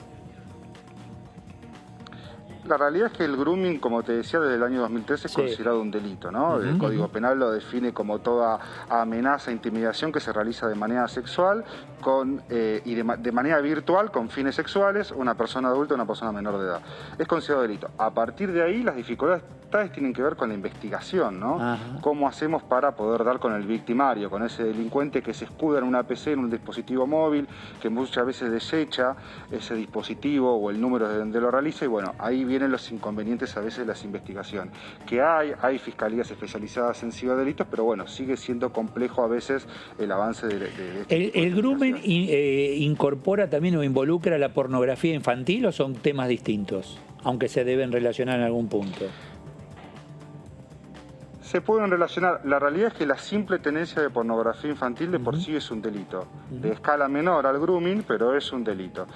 Obviamente el grooming es un paso más, porque ahí lo que se está intentando es intentar dar con esa persona menor de edad y además se produce una intimidación, no es solamente la exhibición, ¿no? Si yo le pido un material a alguien, a una persona menor de edad, lo estoy extorsionando, lo estoy amenazando y muchas veces el delito de grooming tiene ese modus operandi, un modo de extorsión, de generar miedo al niño o a la niña, de que no lo cuente y muchas veces también se utiliza esto de sé dónde vivís y demás, porque básicamente el modus operandi es ganarse la confianza de ese niño o esa niña. Y cuando se ganan la confianza muchas veces obtienen datos y a partir de esos datos viene la extorsión y viene la intimidación, por lo cual es un delito todavía más grave, ¿no? que la simple tenencia de pornografía infantil. Y decime, Federico, el tema educación, ¿cómo está en este momento después de los 2 años casi de ciclo lectivo que hemos atravesado con todo lo que se ha conocido que ha sido con modalidad virtual de por medio y con la reinserción después en la presencialidad con algunas restricciones de este último año? Por supuesto que todavía se perciben ciertas complejidades porque la realidad es que el acostumbramiento, la rutina, los horarios y demás es algo que se va desarrollando a lo largo de la vida escolar y el parate y luego la segunda instancia de una educación virtual, por supuesto que en ese sentido no es lo mismo que la educación presencial. Lo que sí uno nota de los encuentros que hemos tenido y que estamos teniendo de conversaciones, de encuentros, de debates que siempre realizamos es primero una necesidad de socialización, ¿no? Había ganas de encontrarse. Y eso es muy importante porque claramente la socialización es un elemento fundamental en la vida de los niños, niñas y adolescentes. Seguramente lo que tiene que ver con el volver a acostumbrarse a una rutina es algo que hoy se está viviendo una etapa de transición, pero bueno, confiamos que seguramente el año que viene va a ser un año mucho más normal y en donde la escuela va a poder tener la normalidad que tenía, ¿no? Gracias por su tiempo, Cermelo, y mucha suerte en este emprendimiento. Muchas gracias. No, por favor, muchas gracias. Gracias. Hasta luego, Sofía. Muchas gracias. Hasta luego. Hasta luego, chau, chau. Es tremendo cuando uno tiene que hablar de estos temas, ¿no? Pornografía infantil y el tema de poder detectar al degenerado o degenerada en algún lugar del mundo por el ID, o sea, es tu domicilio. Tu número de documento virtual. Sí, exacto. Y lo ubican, ¿eh? Tu huella digital sería y como te más. llegan, por eso cruzan a veces alguno que está acá y lleva adelante actividad en otro lugar del mundo y eso se cruza y los ubican. En eso se ha avanzado. Qué bueno. Tenés todos los elementos para hacerlo, por lo menos. Bueno, ¿qué pasó, Marcos? Bueno, contanos. Traje un proyecto para que compartamos, para compartirles en realidad y para que charlemos juntos, que lo titulé Proyecto Photoshop en la publicidad. Es del diputado Eber Pérez Plaza, del Frente de Todos de Mendoza, y lleva como título Regulación de Imagen Digital. ¿Cuál es el objeto de este proyecto? Que toda publicidad difundida por medios de comunicación visual o digital, ya sea estática en vía pública o medios gráficos, en la que aparezca una figura humana, es decir, en toda imagen que vos veas en la autopista, vas por la autopista y hay una imagen gigante y hay una persona en la imagen, que esa publicidad tenga que contener una leyenda que aclare si esa imagen ha sido modificada digitalmente. Pero yo tengo entendido que había una ley en ese sentido, ¿no? Me da la impresión de que lo he escuchado en el recinto, ¿Sí? el tratamiento de una iniciativa muy similar. Y creo, espero no equivocarme, pero he visto en alguna publicidad esta imagen ha sido modificada digitalmente, digamos. Bueno, claro, tal vez se hace, pero ahora te van a obligar a que lo haga todo el mundo. Eso puede ser. ¿Entendés? O sea, exacto. y tiene que ver por la perfección que no existe. Exactamente. Entonces, bueno, si tengo que mostrarme con alguna arruguita, y apareceré con alguna arruguita. Entonces, pues si no, te dice, ves, vos tenés que ser como él o como ella. ¿Entendés? Más delgadita, esa cinturita, ¿entendés? Quizás existe, va por ahí, ¿no? Quizás existe exactamente. Quizás existe para la vía pública, pero también incluye a medios. Ahí está la cuestión. Creo que era para la vía pública. Porque solamente en las revistas no se ve eso. Pero nosotros nos maquillan y nos dejan así, no va a poder ser. Tendríamos un cartel acá que esta cara está modificada, con buen maquillaje de las chicas. Bueno, exactamente. Y entonces, sí. Alcance, ¿quiénes están incluidos en este proyecto? Personas físicas o jurídicas, productores de imagen editada por medios digitales o cualquier otro que alteren o modifiquen la imagen original para una publicidad comercial. ¿Qué pasa si no se respetás esta ley en caso de estar aprobado? La autoridad de aplicación será la Dirección Nacional de Defensa del Consumidor o aquella que pueda determinar el Poder Ejecutivo en su defecto y tendrá sanciones y multas que ya están dispuestas o que ya deberán respetar los escalafones actuales de la Ley Nacional 24.240 de Defensa al Consumidor. ¿Y por qué esta ley? Y aquí sí va a coincidir el diputado Eber Pérez Plaza con lo que acabas de señalar vos, Eduardo, porque lo que dice es que los ideales de belleza basados en estereotipos que no representan a la población en absoluta se han transformado en un modo de estigmatización que atenta contra la salud y la sociedad. Claro. Y sí. Y tengo algo más de lo que dice, porque me pareció interesante lo que decía. ¿Ves esa cara, el por diputado? ejemplo? ¿Ves? Ahí está, ¿ves? Mira. Decís, bueno, ahí está, o es una muñeca o es un ser humano. Bueno, el ser humano no, nada.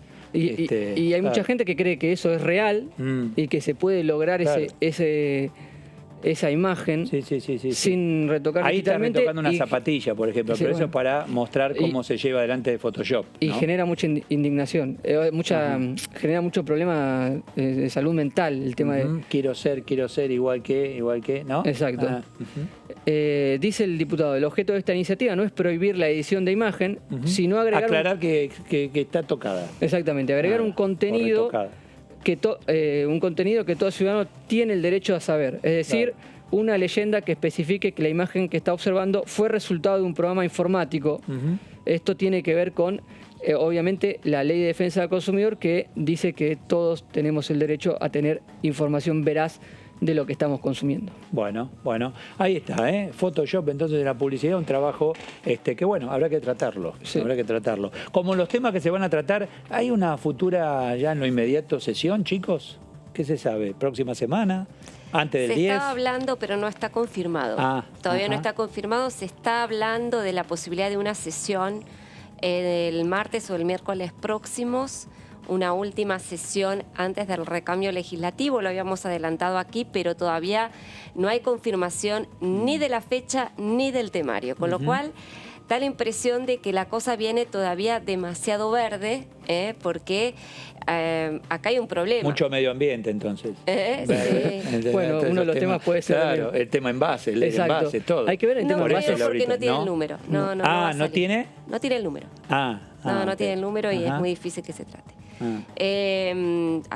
Digamos, el oficialismo no tiene la mayoría por ahora. Hoy los bloques federales no están muy cercanos a apoyar esa iniciativa. En concreto. Junto por el Cambio ya sabemos que está ejerciendo un rechazo. O sea que a partir del 10, cuidado con todos estos temas, porque, digo, con la nueva conformación, porque va a haber cosas que por más que las impulses, después hay que ver si tenés quórum, si tenés, ¿no? No solo de los dos bloques mayoritarios, sino tenés también ahora los libertarios, la izquierda, y después hay otro grupo de 15 son, ¿no? Sí, 14, 15. que es donde estaban antes los Ramones. ¿Cómo se llama ahora ese grupo? Ahí... ¿Los federales son? ¿Cómo se... No, pero por nosotros, ahora... Los Ramones eran un interbloque, la unión de los dos eran los bloques federales, porque ambos tenían la palabra federal en su denominación. ¿Qué decías, Laura? No, que no es una bancada todavía unificada, sino que todavía son bloques separados.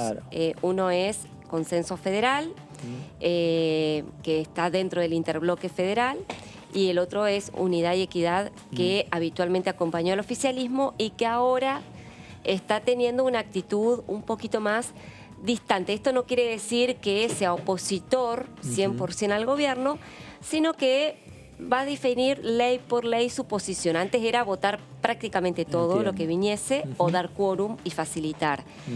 Ahora las cosas, por ejemplo, con la cuestión de la ley de envases, han dicho claramente que no están a favor. Ya se manifestaron previo. ¿Y Randazzo, lo dijeron dónde, acá en DTV? ¿Dónde quedó Randazzo en ese? ¿Ahí? Es un ¿O solito No, quedó? Randazzo va seguramente a integrar el interbloque federal. El federal. Sí, seguramente porque, digamos, viene de ese palo, ¿no? Es del peronismo. Lo que no se sabe es si será parte del Consenso Federal, que es el bloque de Roberto Labaña, o si va a tener un monobloque y va a estar adentro de este armado federal. Sí. Esa es la única... sea que, a ver, vos decís, el martes es 30 o primero, y después te queda muy poco tiempo. Porque la otra semana, antes del 10, tenés semana cortada y tenés por el 8, el Día de la Virgen. Y tenés que hacer la sesión preparatoria y la jura. Antes del 10. O sea que es el 6 está previsto. ¿Te queda la próxima semana o después? Y si no, esperar el 10 y después del 10. Pasa que ahí tenés, imagino yo, varios proyectos de diputados que se van y que van a querer que se le dé tratamiento. Bueno, los diputados que se van y que no lograron que sus proyectos avancen van a tener que seguir haciendo fuerza para que alguno de los que quedan lo retome y logre impulsarlo. Eso ahí, Marco, mira, Frente de Todos, Juntos por el Cambio, contame ahí, a ver, 118, 116... 118 4. Queda para el Frente de Todos, 116 Juntos por el Cambio. Hubo allí una aclaración de Juntos por el Cambio, había un diputado de Salta que no se sabía si iba a tener un monobloque, iba a ser un satélite de Juntos por el Cambio. Finalmente aclaró que va a ser parte de Juntos por el Cambio. O sea que 117 a partir de un 116. error difundido por digamos, el oficialismo, que hizo este mismo gráfico y puso a este diputado salteño por fuera de Juntos por el Cambio a partir de ese equívoco, salió a aclarar que su bloque está integrado por 116 bancas a partir del 10 de diciembre. Está confirmado. Están confirmados los dos bloques mayoritarios, 118 y 116, ya con ningún escrutinio definitivo por resolverse de los que estaban en disputa. Distritales se llaman, eso quería, no me salía la... Distritales son. Distritales o provinciales. O provinciales. Hay 4 de la izquierda, que es una novedad. Nunca tuvo tantas bancas la izquierda.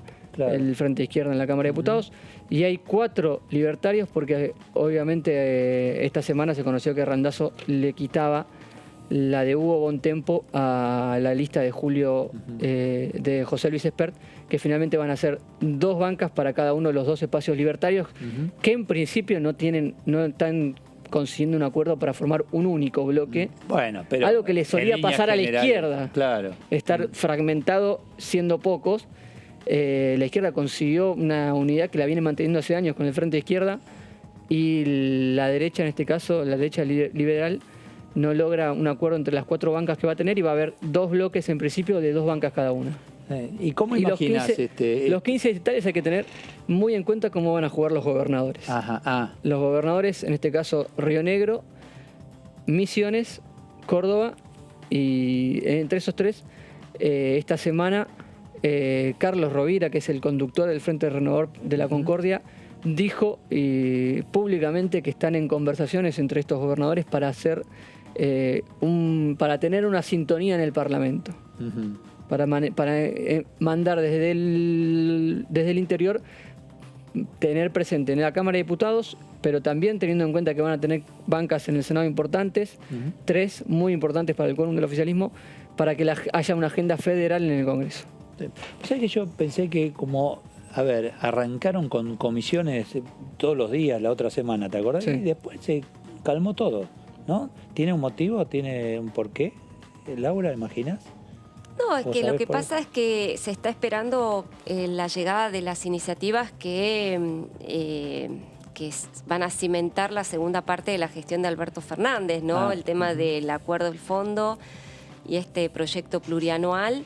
Y después hay unos temas que sí, que se han adelantado como parte de la agenda, entre ellas el tema automotriz, la cuestión de la construcción, una serie de iniciativas que todavía están pendientes y que, bueno, seguramente van a cobrar vuelo una vez que asuman los nuevos legisladores. Y lo del cáñamo industrial, que es otro de los proyectos que se en las comisiones que se activaron. Cannabis medicinal, ¿no? Cannabis medicinal y cáñamo industrial, que se activó la semana pasada en comisión, en esa catarata de comisiones que hubo, que una parte de la oposición también lo quiere sacar cuanto antes, sobre todo los diputados de Juntos por el Cambio del norte. ¿Y entonces? Y ese proyecto podría estar, si se logra un acuerdo por alguna sesión antes del recambio legislativo, porque ahí Juntos por el Cambio tiene algún interés de que salga. Está bien. Bueno, vamos viendo, y mucho depende también de lo que pase en Senado, ¿no? Sí. Ahí sí cambió la conformación. Y el Senado sí tiene, no oficialmente, pero sí han...